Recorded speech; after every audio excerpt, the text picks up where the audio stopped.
down the street and you can see someone getting beat up in, let's say, an alley or something, and you can let it go on. I mean, you can just watch it, or you can observe it and respond to it by maybe saying, all right, you guys, like, I mean, no one's gonna say this, but you can say, like, oh, you shouldn't be doing that. I mean, let him go, blah, blah, blah.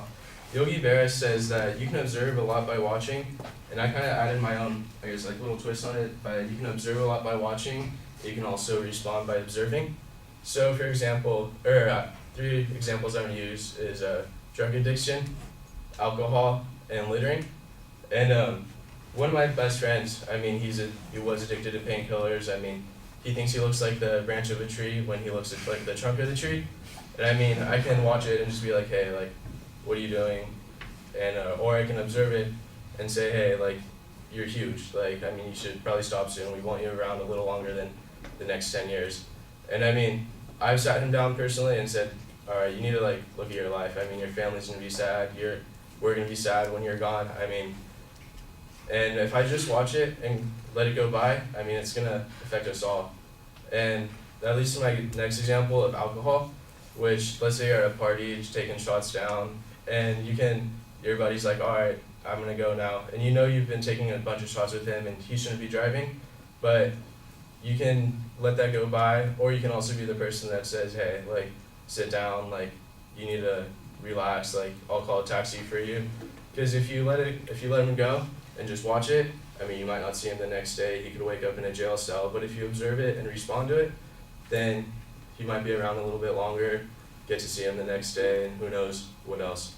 And lastly, I'm going to talk about littering. I mean, I hate driving down the street, like on my way to Big Bear on the 210. It's always windy right there, and there's all these bags stuck on the fences. I mean, I'm like, this is like where I live. Like, I don't want to be walking around in trash. I want to see the scenery. I don't want to have that obscured by bags and all this other trash. And as a beach guy, I hate walking on the beach.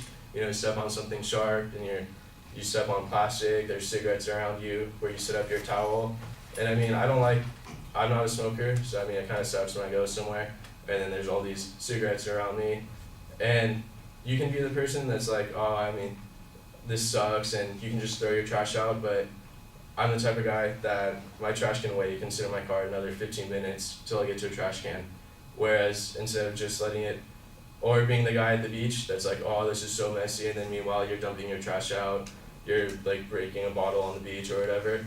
And you can observe that, and you can respond to it by being the person that's going to be responsible and throw your trash out and not harm the environment. So, you can, as Yogi Berra said, you can observe a lot by watching, or as I took it, you can observe and respond by, telling your friend the right thing, helping out the community, and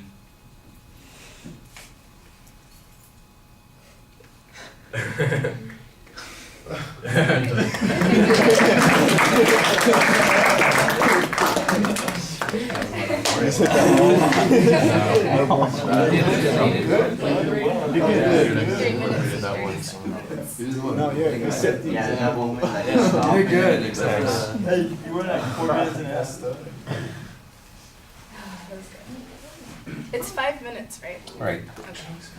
So I don't really need this 5. No, you don't. Okay. But it comes with the package. You can just set it aside. It threw me off. It threw me off.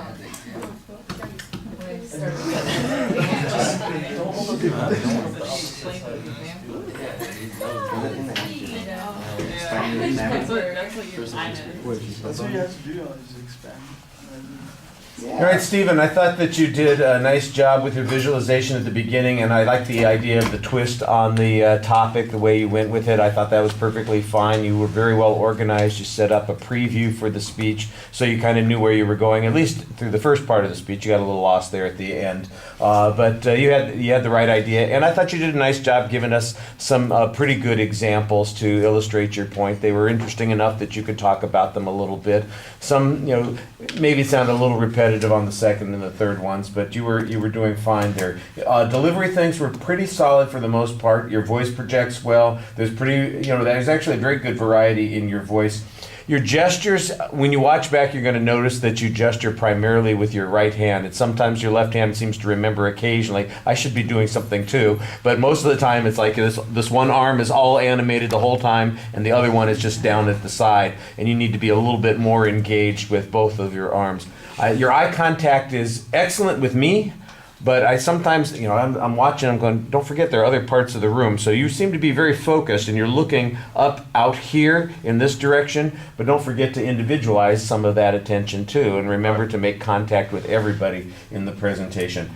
You already know that you ran into a little bit of a problem there at the end. You want a more graceful exit than you had. I think what you should do, in that situation is that, and that third point that I made, and then just to remind us of what the exit, what your thesis statement was, and that'd be an easy way to get out. All right. All right, thank you.